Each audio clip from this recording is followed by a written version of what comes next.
जय जय रघुवीर समर्थ। शुका सारिखे पूर्ण वैराग्य जाते, अशेष्ठा परिज्ञान योगेश्वराते। हवी वाल्मिका सारिका मान्य ऐसा, नमस्कार माझा सद्गुरु रामदासा। जय जय रघुवीर समर्थ। यूट्यूब चॅनलवरून मी सुरेश तोफखानेवाले सर्व आदरणीय श्रोत्यांना नमस्कार, विनम्र अभिवादन। आज शनिवार दिनांक 4 मे। मित्रांनो, यापूर्वी दासबोध ग्रंथातील 5 दशक याचं आपण चिंतन केलेलं आहे। तर आज दासबोधाचा 6वा दशक आपण आपल्या चिंतनाकरता घेणार आहोत। आता हे चिंतन जो विषय आहे माझा, तो मी आदरणीय समरस्वती सुनीलजी चिंचोळकर यांच्या पुस्तकातून घेतलेला आहे, साभार घेतलेला आहे। तर सुरू करतो। दशक 6वा। या दशकाचं नाव आहे देवशोधन। आणि या दशकात आणि या दशकापासून 10व्या दशकापर्यंत समर्थांनी ज्ञानमार्गाची चर्चा केली आहे। पूर्ण 4 दशक पूर्ण जे आहे ते ज्ञानमार्गावरती त्यांची चर्चा आहे। हा जो देवशोधन आहे याच्यामध्ये समर्थ मुख्यतः हे सांगतात की माणसाचे दुःखाचे कारण काय आहे। दुःखाचे कारण हेच आहे की आपण आपल्याला देह समजतो, त्याच्यामुळे आपल्याला सर्व दुःख भोगावं लागतं। आणि सर्वांना सुख तर पाहिजे असतं, कोणाला दुःख नको। पण जन्माला आले तर सुख आणि दुःख तर होणारच। तरी पण सर्व धडपड जी असते ती सुखासाठी असते। तरी समर्थांनी सांगितलेलं आहे, जगी सर्व सुखी असा कोण आहे? कोण आहे असा सर्व सुखी? कोणीच नाही आहे। भगवान श्रीराम यांना सुद्धा किती दुःख सहन करावं लागलं होतं, म्हणजे ते सुद्धा सुखी पूर्ण नव्हते। तर अशा प्रकारे आपण आपल्याला देहच समजतो, समर्थ म्हणतात। आणि देहामध्ये जे इंद्रिय आहेत, या इंद्रियांच्याद्वारे आपण सुखासाठी धडपड करतो आणि त्यामुळेच आपल्याला दुःख येतं, आपण दुःख भोगावं लागतं। तर ज्ञानमार्गाचा चर्चा करताना या दशकामध्ये समर्थांनी भक्ती मार्गाचा निषेध केला नाही आहे। ते म्हणतात भक्ती तर पाहिजेच, सगुण उपासना ही आवश्यक आहे। म्हणजे तुम्ही ज्ञान प्राप्त केलं तरी पण, म्हणजे ज्ञानाच्या आधी आणि ज्ञानाच्या नंतरसुद्धा सगुण उपासना आवश्यक आहे। ह्या भक्ती मार्गाचा समासामध्ये समर्थांनी सांगितलेलं आहे। आता या दशकातला पहिला समास जो आहे त्याचं शीर्षकसुद्धा देवशोधनच आहे। म्हणजे समासाचं शीर्षक देवशोधन आणि दशकाचं पण देवशोधन। आपण ज्याच्या अधिष्ठानावर, ज्यांच्या भरोश्यावर आणि ज्यांच्यामुळेच आपण हे सारं सुख भोगतो आहोत, आपण त्याला मुख्य विसरतो।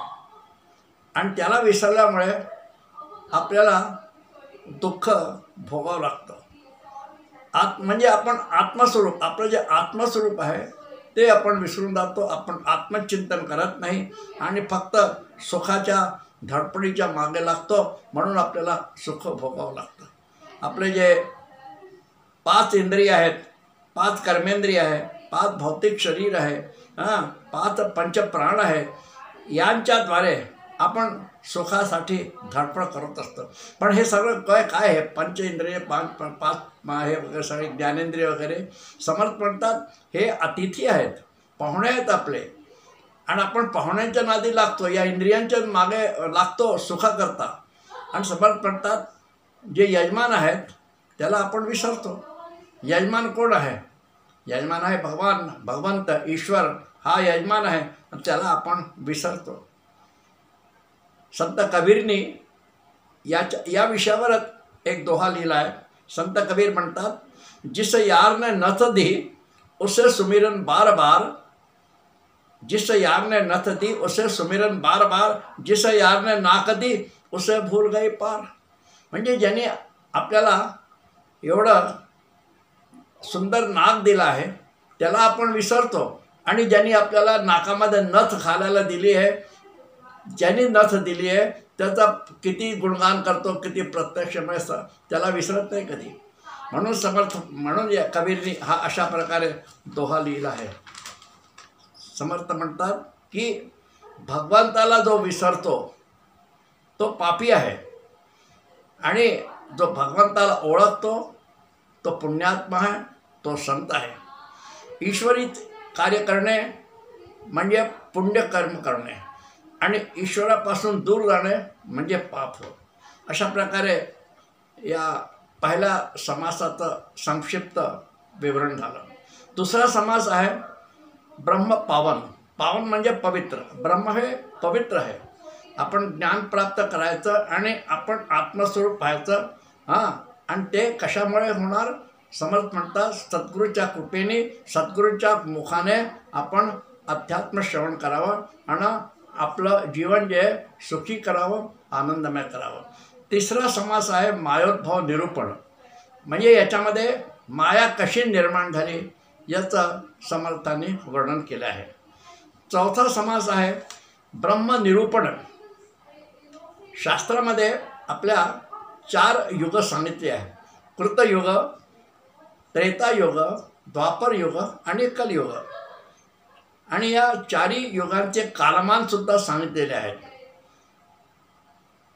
सध्या कलियुग चालू आहे, आणि कलियुगात आता जे कलियुग चालू आहे त्याचा आपण आता त्या कलियुगामध्येच आपलं आपण राहून राहिलो आहे.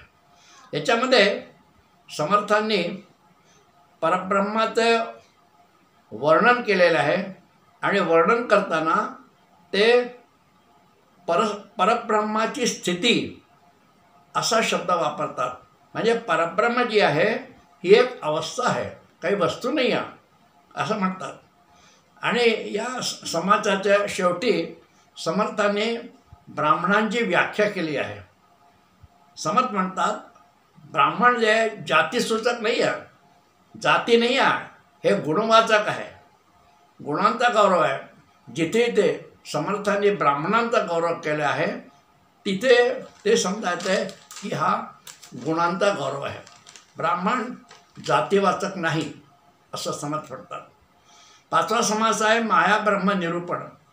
माईक पदार्थाचे ममत्व सोडायचं आणि ब्रह्मस्वरूपाचे चिंतन करायचे, ब्रह्मस्थिती आपण प्राप्त करून घ्यायची, आणि हे सारासार विचार आहेत. यालाच माया ब्रह्म विवरण म्हणतात. 6वा समास आहे सृष्टिकथन. काय होतं की ज्ञानी आणि अज्ञानी हे 2 प्रकारचे माणसं समाजात असतात, आणि या दोघांचे नेहमी वादविवाद आणि चर्चा, संवाद, युद्धसुद्धा होऊन जातं. कशामुळे?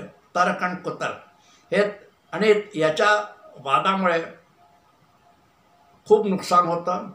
म्हणून समर्थ म्हणतात की सद्गुरूंचा सहवास करावा आणि सद्गुरूंच्या उपदेशाप्रमाणे शास्त्रांचा अभ्यास करावा. 7वा समास आहे सगुण भजन. सगुण भजन किती आवश्यक आहे ते आत्ता आपण पाहिलं आहे. मग तो ज्ञानी असो, अज्ञानी असो, कसाही असो, सगुण भजन पाहिजे, सगुण उपासना पाहिजे. त्याशिवाय गत्यंतर नाही. म्हणूनच म्हटलेलं आहे एका भजनामध्ये, काम न छोड़ा, क्रोध न छोड़ा, तूने राम भजन क्यों छोड़ दिया. काम न छोड़ा, क्रोध न छोड़ा, तूने राम भजन क्यों छोड़ दिया. आपण काही सोडत नाही, सगळं आपलं चालू असतं. फक्त काय सोडतो? देवाची उपासना, देवाचं स्मरण, राम भजन हे सोडतो. म्हणून त्याच्यात म्हटलेलं आहे. तर आपले आदि शंकराचार्य हे अद्वैत वेदांती होते, तरी पण त्यांनी सगुण भजनांची, सगुण स्तोत्रांची रचना केलेली आहे. आणि अशा प्रकारे समर्थ म्हणतात की सगुण आणि निर्गुण दोन्ही आवश्यक आहे, या दोघांमध्ये समन्वय पाहिजे. 8वा समाज जो आहे तो दृश्य निरीक्षणचा आहे. एकदा शिष्यांनी समर्थांना विचारलं होतं, स्वामी जगत मिथ्या आहे म्हणता तुम्ही, पण आपल्याला ते दिसतं का? मग जर मिथ्या आहे तर दिसायला नको. तर समर्थ पुढे म्हणतात की अनेक गोष्टी अशा आहेत की त्या आहेत पण दिसत नाही. त्यांनी उदाहरण दिलेलं आहे, मृगजळ, प्रतिबिंब, स्वप्न हे सर्व आहे, पण हा सगळा आभास आहे, कल्पना आहे, बिंब प्रतिबिंब वाद आहे. मृगजळ खरं नाही आहे, ते आपल्याला आभास होतं पाण्याचं तिथेमध्ये. प्रतिबिंब सुद्धा खरं नाही आहे, बिंब खरं आहे. तर आणि दुसरं समर्थ म्हणतात काही गोष्टी दिसत नाही पण त्या खऱ्या आहेत, त्या खोट्या नाही आहे. बरं, दिसत नाही म्हणून आपल्याला मानायचंच नाही असं नाही. गोष्टी दिसत नाही पण खऱ्या आहेत. उदाहरणार्थ आपलं मन दिसतं का? नाही दिसत, पण मन आहे. वारा दिसत नाही पण आहे, वाराशिवाय तर पुढे राहू शकत नाही. गुरुत्वाकर्षण शक्ती पृथ्वीमध्ये जी आहे ती शक्ती आहे, पण कोणी पाहू शकतं का? नाही. तर असं पुष्कळशा गोष्टी आहेत ज्या आपल्याला दिसत नाही आणि ज्या दिसत नाही त्या आहेत, अशा प्रकारे आहेत. पण काही जे बुद्धिवादी लोक असतात ते हेच म्हणतात, माझ्या बुद्धीला पटेल, माझ्या डोळ्यांना पटेल, दिसेल तरच मी मानेन. तर समर्थ म्हणतात हा त्या माणसाचा, त्या साधकाचा बौद्धिक अहंकार बोलतो आहे. हा अहंकार नको. 9वा समास आहे सार शोधनाचा. आपल्याला प्रत्येक गोष्टीमध्ये सार शोधायचं असतं आणि आसार काढून द्यायचं असतं.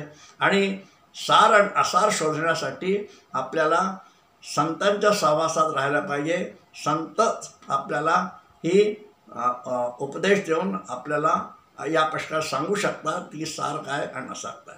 समर्थ तर म्हणतात की जर साधकांनी मनापासून इच्छा केली तर तो याच जगामध्ये मुक्त होऊ शकतो. आता शेवटला समाज जो आहे तो आहे अनिर्वाच्य समाधान. काय आहे की आपल्याला आपले विचार व्यक्त करण्यासाठी भाषा आपली आहे. भाषाद्वारे आपण आपले विचार, अभिव्यक्ती आपण व्यक्त करतो. पण समर्थ म्हणतात की हे दुर्बळ माध्यम आहे. अनेक गोष्टी व्यक्त करता येत नाही पण आहेत. काय उदाहरणार्थ प्रेम आहे. प्रेम आपल्याला व्यक्त करता येत नाही पण ते मूक असतं. त्याचप्रमाणे आत्मसाक्षात्कारसुद्धा हे सुद्धा मूक आहे. आपल्याला शब्दामध्ये ते सांगता येणार नाही. कोणी गाढ झोपलेला माणूस आहे, तो काय सांगू शकेल का की मी गाढ झोपलो आहे असं म्हणून? तो नाही सांगू शकणार, पण तो झोपला आहे. समर्थ पुढे याच्यामध्ये म्हणतात की भाषेचे 2 अंग आहेत, एक शब्दाचा उच्चार आणि शब्दाचा अर्थ. समजा एकाने कोणी हाका मारला आई, तर आई हा जो शब्द आहे हाका मारल्याबरोबर आपल्या कानावर येतो. हा शब्द जो आहे हा शब्दाचा स्थूल अंग आहे आई. पण याच्यामध्ये या शब्दामध्ये एक विशिष्ट व्यक्तीचा आपल्याला बोध होतो, तो आहे त्याचं सूक्ष्म चिंतन.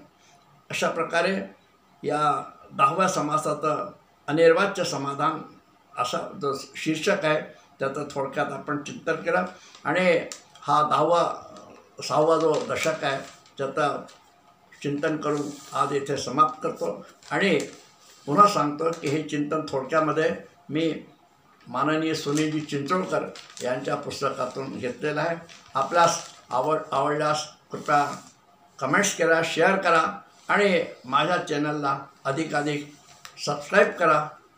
जय जय रघुवीर समर्थ, जय जय रघुवीर समर्थ. धन्यवाद.